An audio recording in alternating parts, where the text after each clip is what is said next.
चीखते बिलखते ये लोग, कमरे की कालिख में जबरन उम्मीद को खोजते ये लोग, अपनी नन्ही सी कहां को सुनने के लिए तरसते ये लोग, प्रशासन और शासन को कोसते ये लोग वाकई में परेशान हैं और इनकी तकलीफ का अंदाजा हम और आप शायद लगा भी नहीं सकते कि कैसे इन्होंने अपने नन्ही मासूमों को खो दिया और अब ये शासन और प्रशासन को जमकर कोस रहे हैं, दिल खोलकर बद्दुआएं दे रहे हैं। वैसे ये वाजिब भी है क्योंकि इस पूरे हादसे में जहां एनआईसीयू में आग लगी उसके बाद एक बड़ा खुलासा हुआ है, खुलासा एक बड़ी लापरवाही का।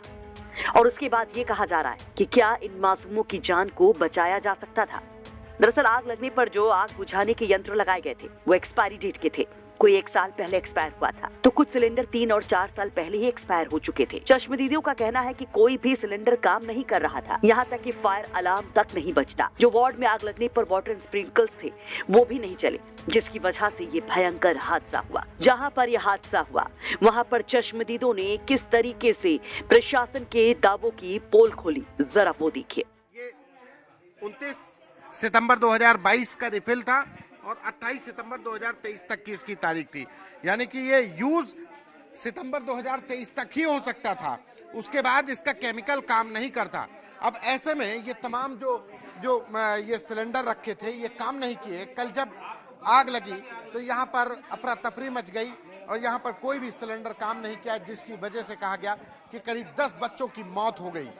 और ये जो एनआईसीयू वार्ड में जो अलार्म लगा था तो उस अलार्म ने भी समय पर काम नहीं किया और काम नहीं, अगर ये समय से काम कर दिया गया होता, जो अलार्म बज जाता तो शायद जो बच्चे थे वो बच जाते, जो मरने वाले थे बच्चे उनकी संख्या कम होती है, उनको बचाया जा सकता था, बशर्ते ये सिलेंडर में जो केमिकल था वो समय पर रहता, काम करने लायक रहता। क्योंकि सिलेंडर कोई 3 साल पुराना हो चुका है, कोई 1 साल पुराना हो चुका है, 3 से 4 साल, ये तमाम सिलेंडर की फेहरिस्त है, जिसको कि ये पूरे देखिए पूरे सिलेंडर लगे हुए हैं, ये पूरे सिलेंडर लगे हुए हैं और जिनको कि ये खाली ये कुछ भी ये कह रहे हैं कि काम नहीं कर रहे थे।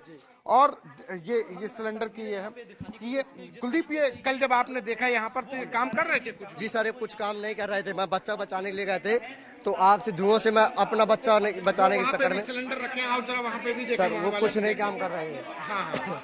तो ये भी काम नहीं कर रहे थे सर, वो कुछ नहीं काम कर रहे थे, बस वो होता ऐसे फुरूर होता है, कुछ उसमें से निकल ही नहीं रहा था। बच्चे बचाने के लिए हम खुद अपने बच्चों हाथों से बचाए, मेरे तो हाथ ही जल गए सर, मैं तो क्या बताऊं। तो ये फायर अलार्म था वो भी काम नहीं कुछ नहीं कर रहा था, फायर अलार्म कहीं नहीं बज रहा था साहब, वहाँ से भागते भागता कहीं नहीं जल रहा था। तो ये वो कुलदीप हैं जिन्होंने अपने बच्चे की तलाश में करीब 5 बच्चों की तो जान बचाई, लेकिन इनके बच्चा अभी पता नहीं चल पा रहा है।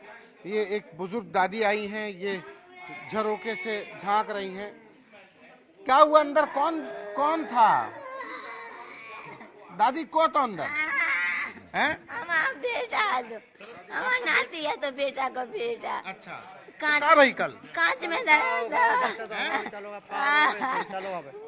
बेटा अम्मा है अब नहीं जब सब है तो हम सामने बैठे थे, सब बच्चा अंदर, इनके बच्चा है तो अंदर में, हम हमारे बच्चा तो का भाई बचाई नहीं है? कौन कैसे आग लगी? अंदर से लग गई आगे, डाकदार ने पतो करो आग लग गई, सब घुस के बच्चा ने कहां लगे और कछु बच्चा वही में रह गए, डाकदार भाग गए थे ऐसे। डाकदार ये सिलेंडर जो अंदर है ये काम कर रहे थे कि नहीं कर रहे थे? कुछ काम नहीं कर रहे थे, भाग रहे थे बे, तो डाकदार भी भाग गए, खाली पड़े हैं सिलेंडर, डाकदार भी भाग गए, खाली पड़े हैं, कोई भी काम नहीं है। 2-3 साल पहले के पड़े हैं। बच्चा को बचाने तो पहले बच्चा को बचा लेते, जब से बात मानते डांगदार की हम कि डांगदार मार जातो और बच्चा सब ये जो ना कोई सिलेंडर जो है कोई काम नहीं किया। ये नाराज परिजन हैं, ये बुजुर्ग हैं जिनका पोता, इनके बेटे के बेटे की अभी तक लापता है। वो बिलख रही हैं, वो इसी तरीके से बिलख रही हैं। लेकिन ये जो नाइंतजामी है, ये बदइंतजामी है मेडिकल कॉलेज की, यही नाकाफी जो इंतजाम थे और जिसकी वजह से इतना बड़ा हादसा सामने आया। कागजों में इंतजाम होते हैं लेकिन जमीनी हकीकत जब कोई हादसा होता है तो ऐसे ही भयावह तस्वीर लेकर सामने आती है। आपको बता दें कि झांसी में ये झकझोर देने वाला हादसा महारानी लक्ष्मीबाई मेडिकल कॉलेज में हुआ, जहां एनआईसीयू में आग लग गई।